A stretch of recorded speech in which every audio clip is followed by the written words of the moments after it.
Hey guys, jirtu hordoftootaa fi daawwattoota keenya kabajamoo fi jaallatamoo nageenyi keessan bakka jirtanitti isiniif haa baay'atu jecha har'a kan ilaallu akkuma baratame waa'ee roozaati.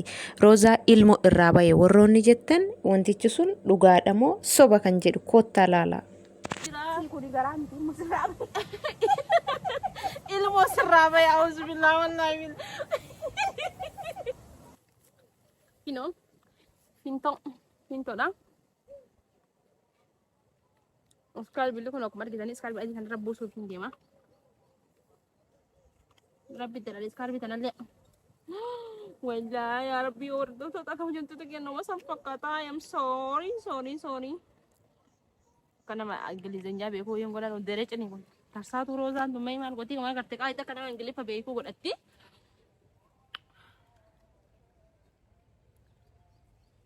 Kita ni kat rumah fakata. Ilmu seraba ya auzubillah wallahi ilmu seraba ilmu narawat ya pada sada gara kab nanja tampin to fit goda si soba jira illa sano kol kab de lal tulat pinto vi kore sa sa mujra ba ka ma daga ta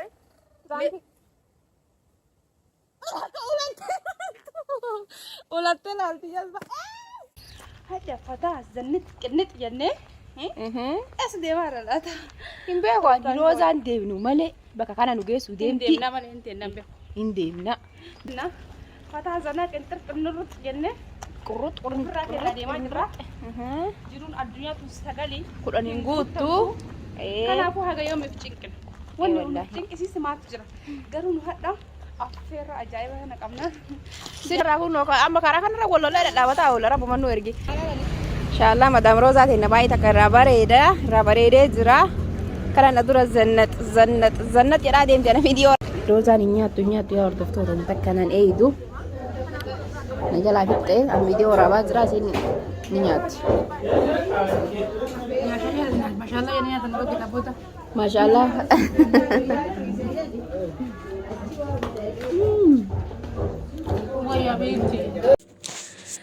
Hordoftoota koo akkuma argitanii turtanii akkuma dhageettanii namni maqaa dhibba namatti baasuu danda'a. Waan namni odeessu dhaga'u sirrii miti. Anuma wajjinu calqabe waan an odeessu hunda guutuu fudhachuun isinirraan barbaachisu. Roozaa ilmootu irraa bahee roozaan baay'ee furdoodha akka isin beektanii jechuudha. Roozaan baay'ee furdoodha. Furdina isii ilaalanii borcii isii ilaalanii ilmoo garaa qabdi ulfa garaa qabdi ilmoo garaa qabdi jechaa turan kana dur. Har'a mootuyyuu akkuma argitan wantichi piraankiidha. Argitaniitiin hin jirtan. Piraankii sa'adaa irratti dalayde jechuudha. Suniyyuu maaliidhaan dalagde viimtoodhaan dalagde iskaarbii ishii bifa adii irratti dhangalaaste hidhatteeti kan isin piraankii dalagdeertu garuu bismillaahirrahmaanirrahiim sooshaal miidiyaan guutuun ilmoo irraa bahee kanuma jedhama jechuudha. Ilmoo garaa qabaachuu fi qabaachuu dhabuu isii eenyutu beeke? Dhugaadhaan furdina ta'ee qaamni isii akkas ta'ee in beekama.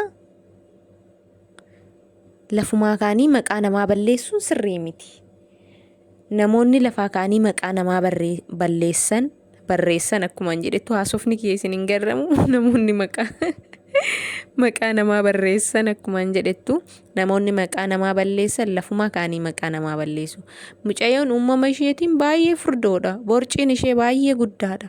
Borcii ishee laallamee furdina ishee laallamee ilmoo garaa qabdi jechuun hin danda'amu.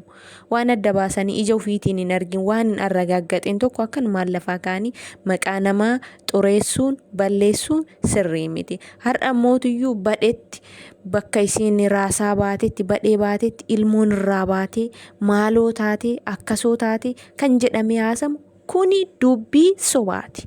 Soba dhugaarraa fagaateedha jechuudha. Akka nama aannan gurraacha jedheeti jechuudha. Malee ilmoon ishee irraa baate wayitiyyuu hin jirtu. Namoonni akkas jedhaniitiin piraankii isiin dalagdee viimtoo diimaa sababeeffachuun iskaarbii adii irra gatii isiin dhangalaasif sababeeffachuun maqaa balleessuu isheetiif gadi taa'an osoo irraa dhaabbatanii gaariidha. malee ilmoon irraa baatee hin jiru. Piraankiidha wantichi. Kan iskaarbii ishee adii irratti dhangala'e mootiyyuu viimtoodha. Dhiigaa miti, ilmoo miti kan irraa baheeru. Yoo dhugaadhaan ilmoon irraa baate jennee kayaannuyyuu kataatu taate namni milikkata hedduu qaba. Akka barbaade ol ka'een utaalu jechuudha. Baay'ee mucaayoon baay'ee furdoodha. Borciinis hamma wayii gaya dhugaa. Waanuma nama xaraxarsiisulleedha. Ilmoon akka garaa jiru jedhanii jechuudha. Haa ta'u malee sanaa miti. Ka furdate hundiniyyuu ilmoo garaa qaba jechuun hin danda'amu.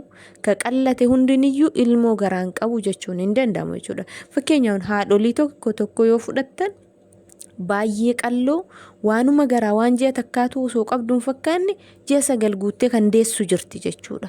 Namoonni furdaan tokko mootiyyuu akkasuma yeroo garaa qabus ta'e yeroo hin qabnes ta'e wal fakkaata qaamni isaa furdaa wal fakkaataan jira.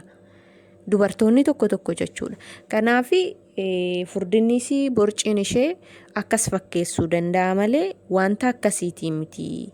Ilmoon irraa bahee tokkoyyuu hin jiru jechaadha.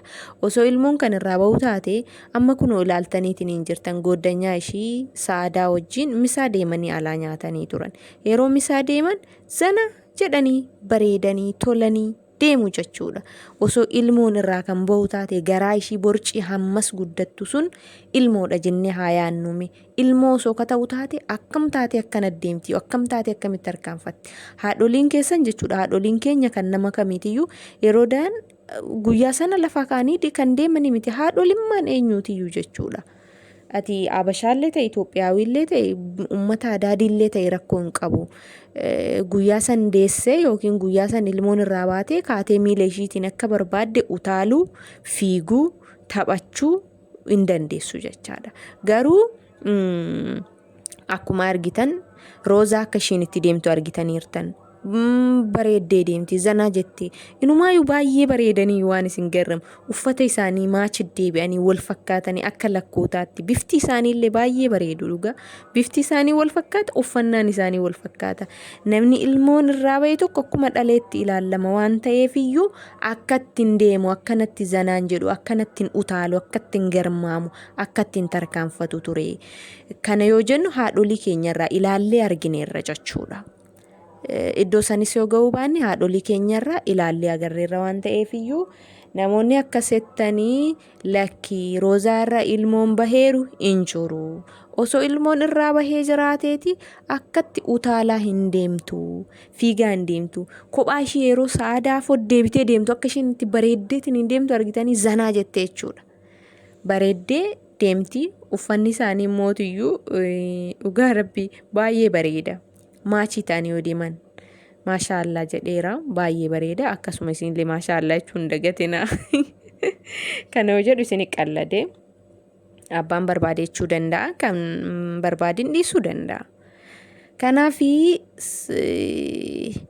namoota akkas jedhanii dogoggoraniif jedhe malee hundumti keessan akkasii yaaddan jechuu miti. Nama warroonni beektan illee hin jiru. Warroonni piraankii ta'uu isaa argitan illee hin jiru.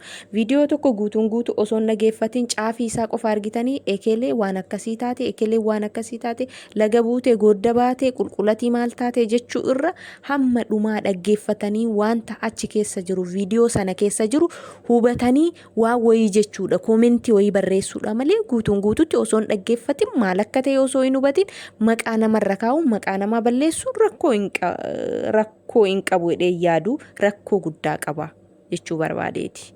Kanaaf yoo ta'uu baate dhaggeeffachuu dhabuudha malee osoo guutuun guutuutti hin dhaggeeffatin maqaa namaa xureessuun balleessuun sirriidha miti.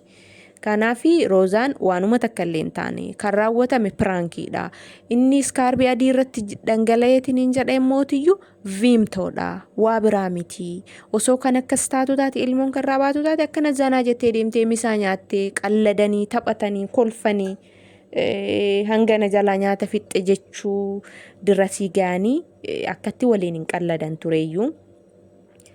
Wanti ilmoo ga'urraa intinaa ta'ee akkas jedheetanii yaada garuu ani hin beeku bakka ilmoo dhalawuun hin geenye waan ta'eef hin beeku kana yoo jedhu dhaleen qabu waan ta'eef iyyuu haadholii keenyiin irraa hawwatii biroo irraa yoo laallu hammas waan baay'ee ulfaatu natti fakkaataan akka kootti jechaadha. Kanaaf namni hadhuma dhalee hadhuma ka'ee hin burraaqu, hadhuma hin garmaamu, hadhuma hin tarkaanfatu, hadhuma hin utaalu. Kanaaf iyyuu mucayyoon ilmoon isii irraa bahe tokkollee hin jiru. Piraankiidha wantichi. Bakka jirtanitti nageenyi keessan isiniif haa baay'eetu isiniin jenna baay'ee isin jaallanna.